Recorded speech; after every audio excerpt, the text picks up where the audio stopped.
사람은 인생을 살면서 하나님이 창조하신 세계에 대하여 많은 궁금증들을 가지고 살아갑니다.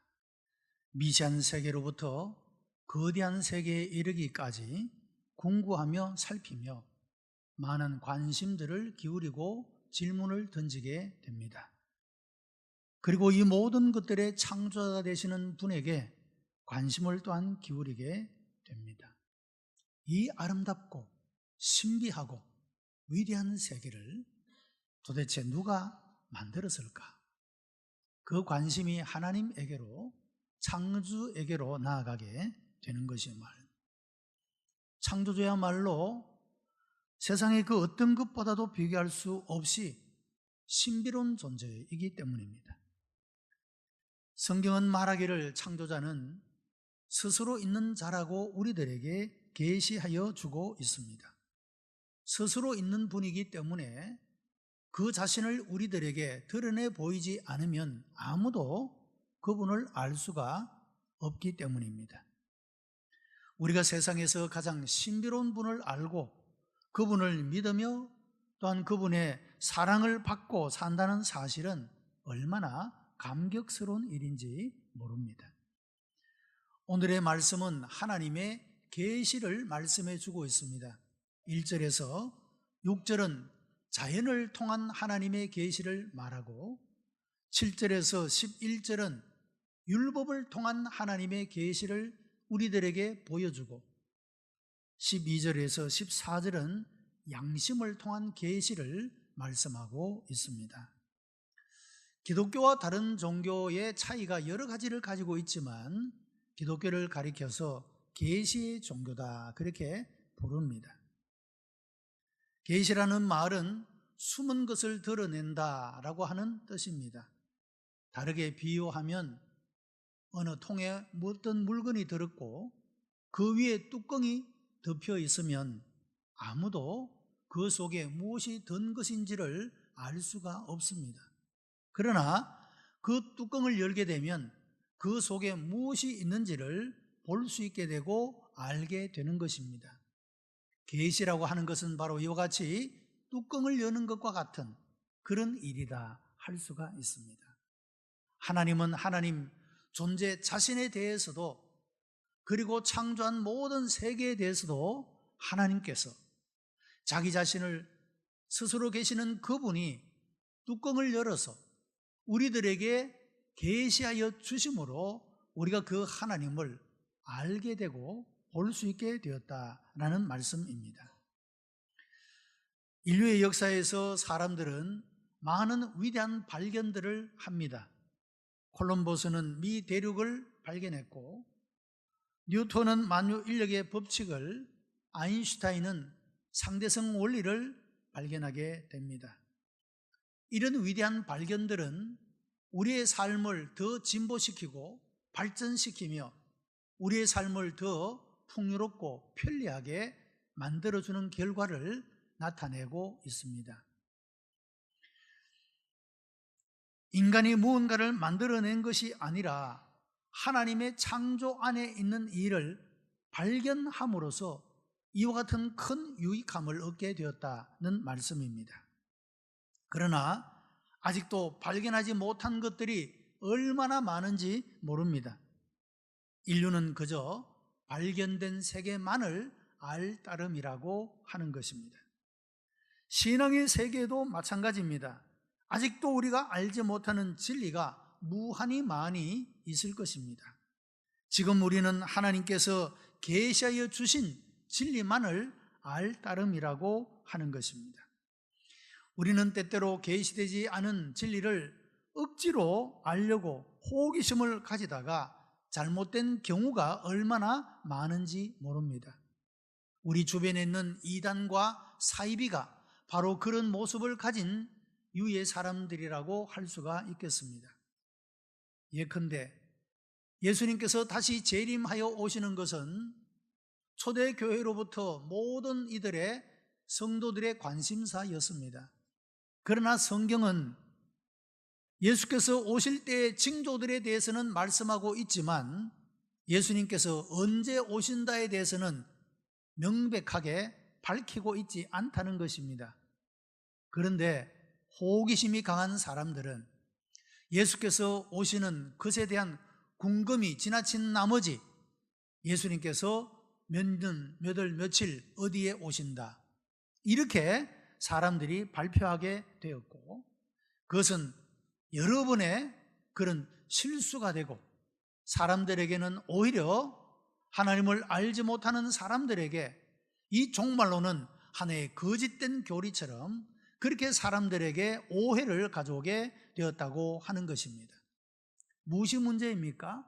계시되지 않은 진리를 억지로 풀려고 하다가 생긴 잘못들이라고 말할 수가 있습니다.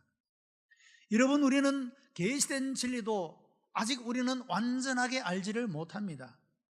계시되지 않은 것들을 억지로 알려고 하기보다 계시되어 있는 진리를 우리가 정확하게 알고 이것을 믿는 이런 일이 더 중요한 일이라고 말할 수가 있을 것입니다.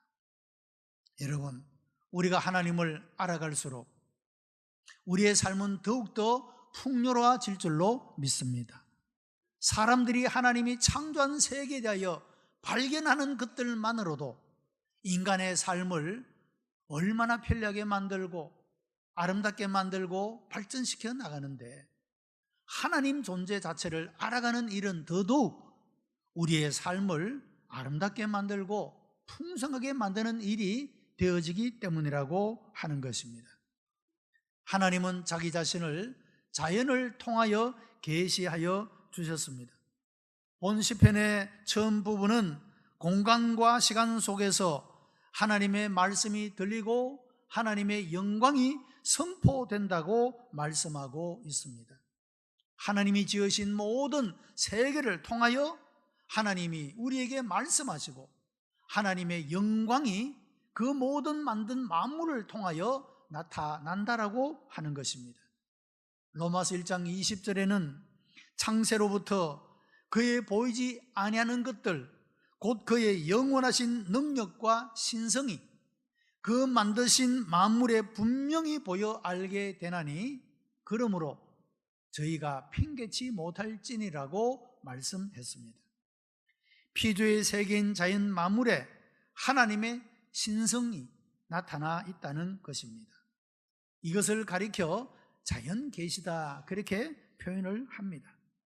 히브리서 3장 4절에는 집마다 지은 이가 있으니 만물을 지으신 이는 하나님이시니라고 했습니다. 여러분, 사람이 만든 글씨나 공예품이나 뜨개질에도 그 작품을 만든 사람의 성격이 묻어나게 되는 것입니다.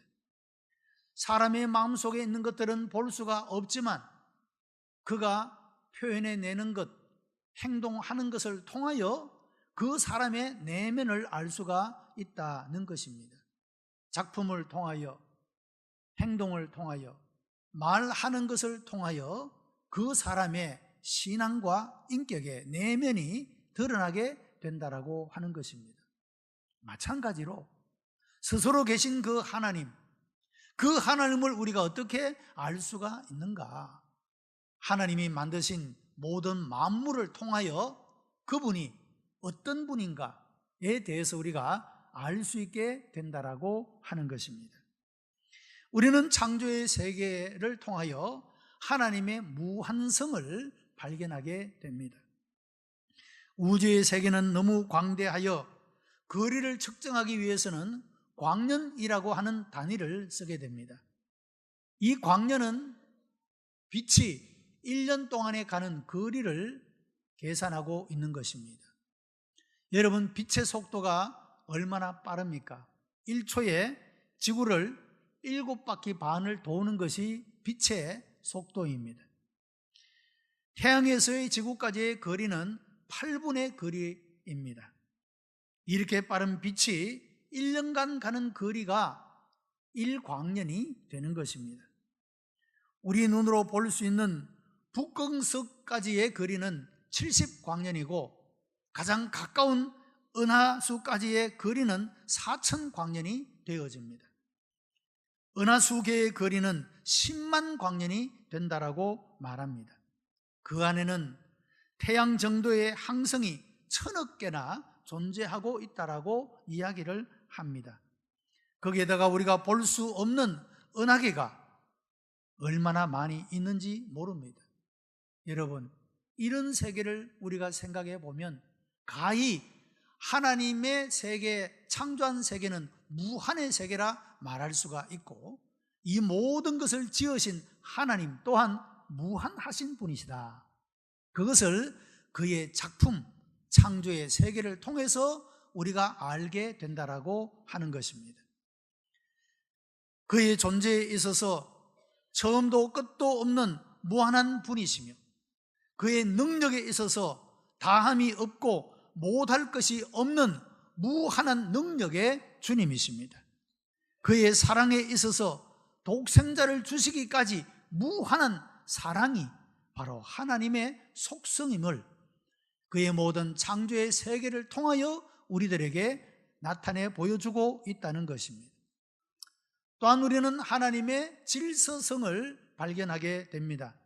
우리가 살고 있는 태양계는 태양을 중심으로 화성, 수성, 지구, 목성, 금성, 토성, 천왕성, 해왕성, 명왕성, 여러분, 이런 위성들이 시간과 공간을 따라 질서 있게 움직이고 있습니다.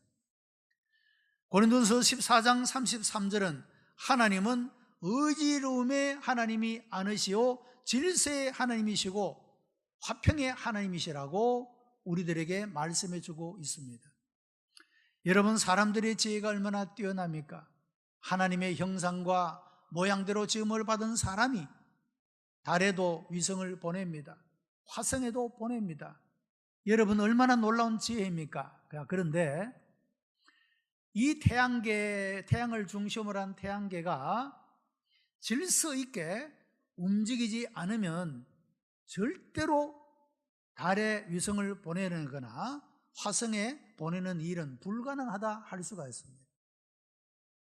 여러분, 자전하고 공전하는 이것이 질서 있게 어김없이 그렇게 움직여야 사람이 계산을 해내고, 그래서 어느 공간으로 어느 속도로 어떻게 위성을 띄워야 어느 지점에 도착할 수가 있다, 이것이 계산을 할 수가 있지.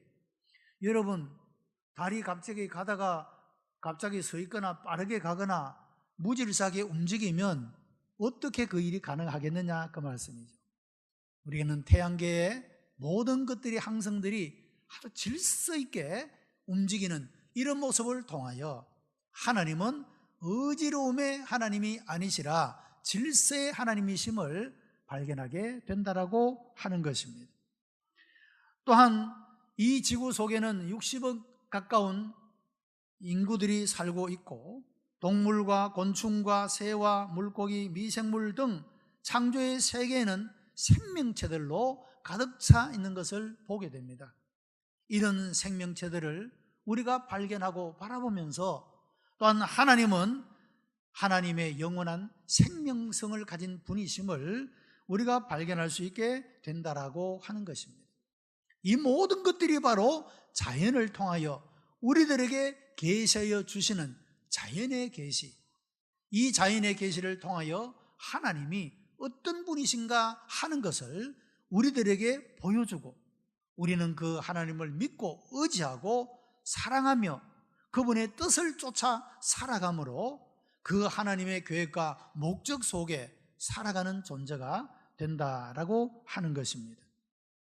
두 번째는 율법을 통한 계시, 성경을 통한 계시를 말씀하고 있습니다. 이 부분에서는 율법의 효능을 7절로 9절에서 말하고 10절에서 11절은 그러므로 이 하나님의 말씀을 사모할 것을 권면하고 있습니다. 자연의 계시는 간접적인 것이지만 성경의 계시는 직접적인 계시입니다. 창조에 관하여 자연은 하나님의 창조를 보여주고, 성경은 이 모든 만물을 하나님이 지으셨다라고 말씀하고 있습니다. 시편 19편 2절에 궁창이 그 손으로 하신 일을 나타낸다라고 말씀했습니다. 속죄와 구원에 관해서, 최후의 심판에 관해서 말씀을 통하여 우리들에게 아주 명백하게 계시하여 주고 있다는 것입니다. 우리가 자연 만물을 바라보게 되면 어떤 이는 깨닫고 어떤 이는 깨닫지를 못합니다. 왜냐하면 간접적인 계시이기 때문에 그렇습니다. 그러나 성경은 직접적인 계시입니다. 예수님을 목적을 가지고 이 세상에 보내셨고, 누구든지 예수님을 믿으면 죄악 가운데서 구원받으며 멸망에서 벗어나 영생을 얻게 된다라고 아주 직접적으로 명백하게 계시하여 주고 있다는 것입니다. 간접적인 계시는 믿을 수도 있고 믿지 못할 수도 있습니다. 받아들일 수도 있고 받아들이지 못할 수도 있습니다.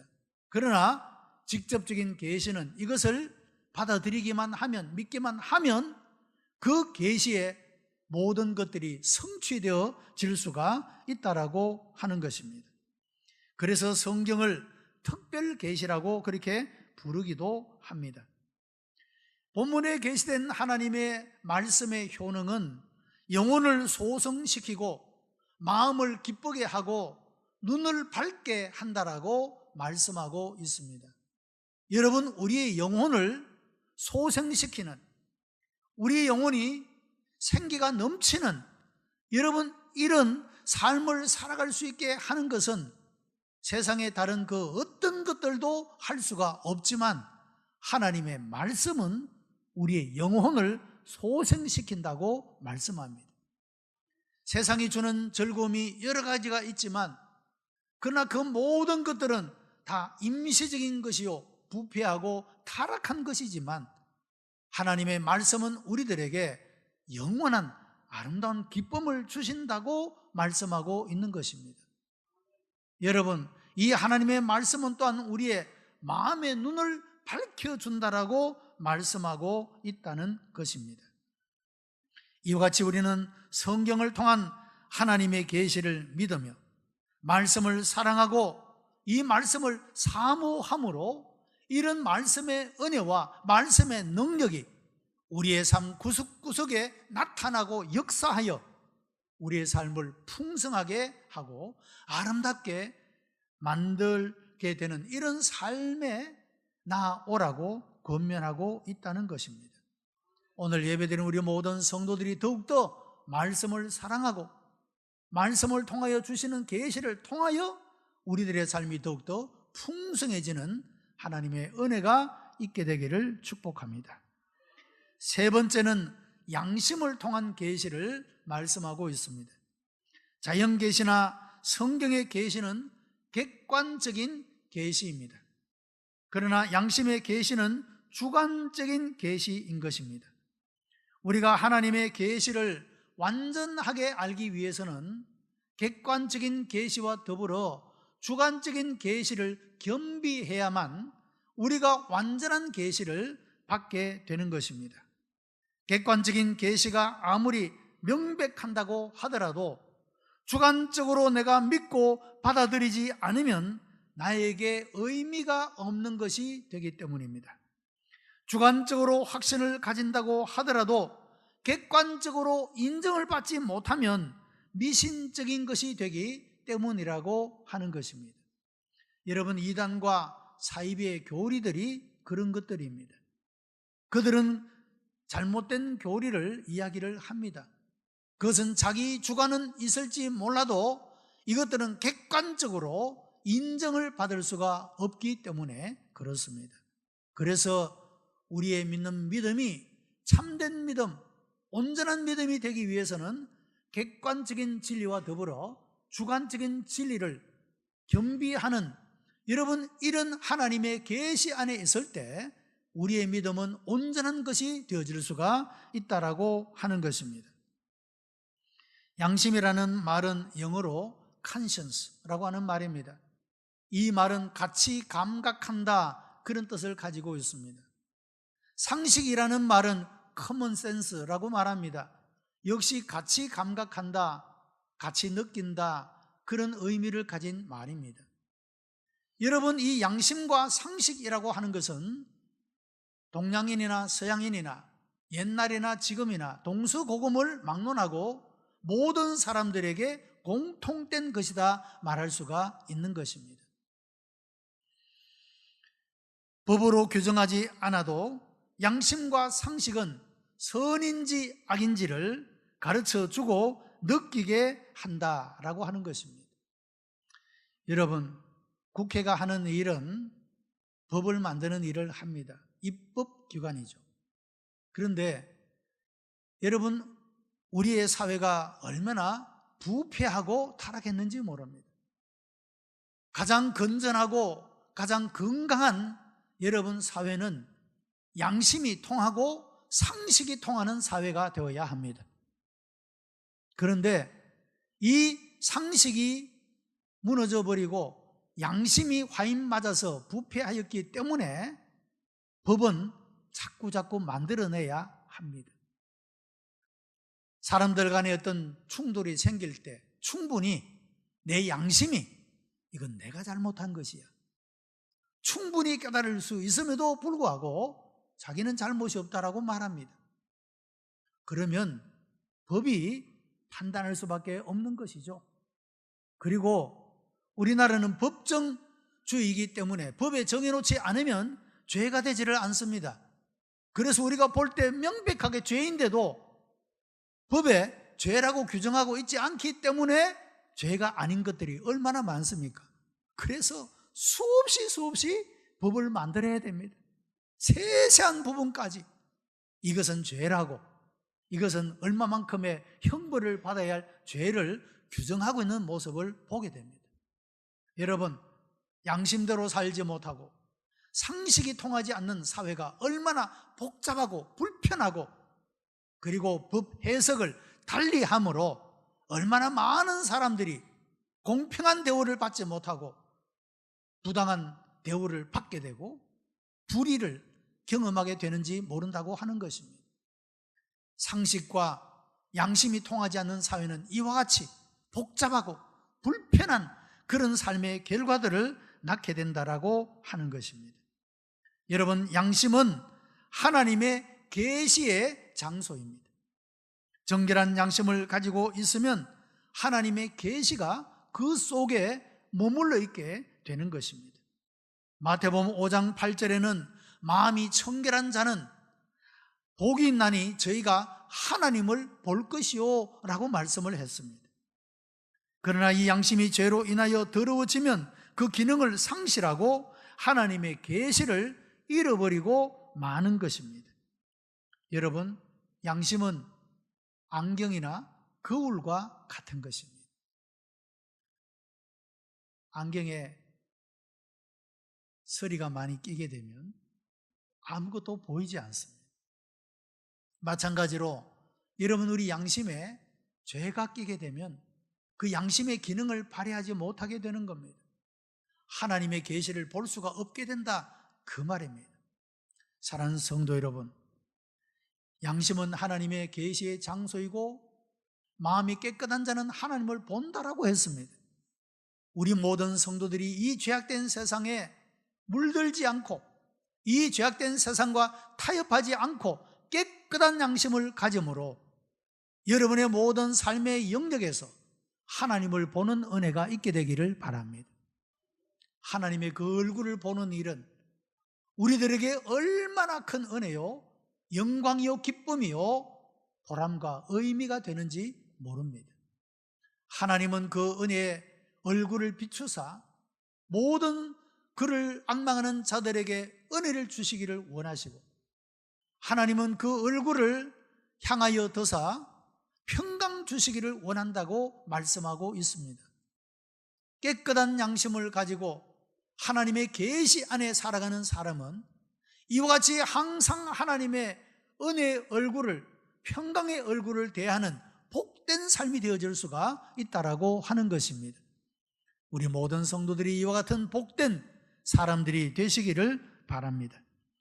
바울은 에베소서 1장 18절에서 너희 마음의 눈을 밝히사 부르심의 소망이 무엇이며 영광의 풍성이 어떠하며 능력의 크심을 알게 하기를 구하노라고 했습니다. 여러분, 우리가 가지고 있는 신앙의 가치는 우리가 그토록 추구하는 모든 물질들보다도, 명예보다도, 세상의 그 어떤 것과 비교할 수 없는 가치를 가진 것이 신앙의 가치입니다. 여러분, 우리 고등학생들이 수능을 앞두고 있습니다. 그런데 수능에서 받을 성적보다도 여러분, 신앙을 지키는 가치가 훨씬 더 높은 가치입니다. 우리가 어떤 좋은 대학을 들어가느냐, 그것보다도 하나님이 내 인생을 계획하시고 목적하심을 알고 그 하나님의 뜻대로 응답하는 삶이 훨씬 더 보람있고 의미 있는 삶이 될 수가 있습니다. 우리가 이것을 확신해야 하는 것입니다. 여러분, 꼭 스카이 대학에 가야 성공한 것입니까? 꼭 돈을 많이 벌어야 성공한 것입니까? 하나님은 하나님의 뜻대로 사는 자, 하나님의 계획과 목적대로 쓰임을 받는 자가 성공한 자라고 말씀하고 있습니다. 이런 신앙적 가치로 무장된 사람은 성적이 좋지 못해도, 내가 원하는 내 꿈이 이루어지지 않아도 하나님의 비전을 성취하는 도구가 될 수 있다면 그것으로 기뻐할 수가 있는 겁니다. 그것으로 만족하고 하나님께 감사하고 영광을 돌릴 수가 있는 것입니다. 신앙의 가치인 것입니다.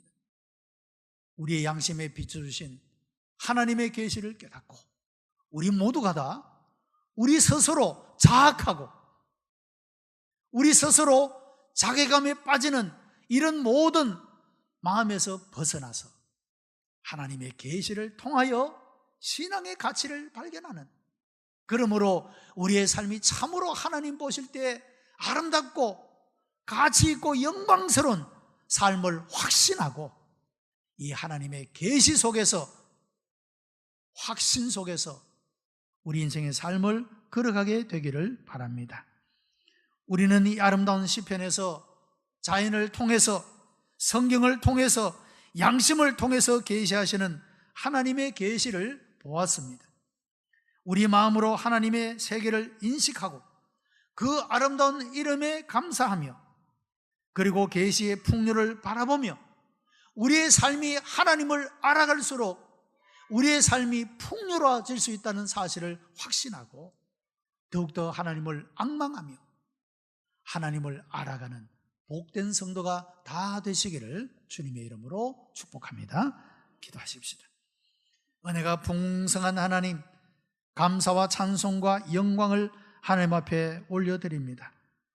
오늘도 하나님이 지으신 자연의 세계를 통하여, 하나님이 선지자들을 통하여 우리에게 주신 말씀을 통하여 우리의 양심을 통하여 계시하여 주시니 감사하옵나이다. 아버지 하나님, 이런 신앙의 가치를 확신하고 우리가 결단코 세상적인 바람과 꿈들 때문에 아버지 하나님, 우리가 자학하거나 좌절감에 살지 않고 담대하게 하나님의 이름을 자랑하며 살아갈 수 있는 하나님의 계시의 사람들이 되게 역사해 주시옵소서. 예수 그리스도의 이름으로 기도드리옵나이다. 아멘.